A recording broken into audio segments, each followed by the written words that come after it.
ناخد هذا في التيك توك.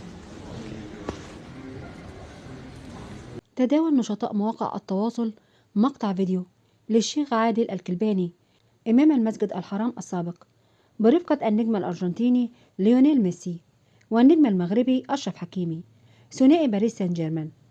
وأظهر الفيديو الشيخ الكلباني وهو التقط الصور التذكارية مع ميسي وحكيمي وبقية لاعبي فريق باريس سان جيرمان الفرنسي.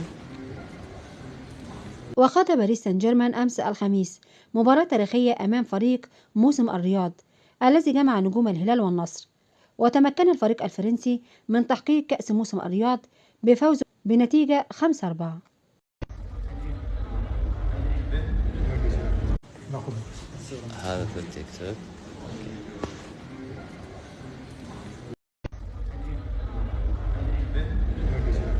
ناخد هذا في التيك توك.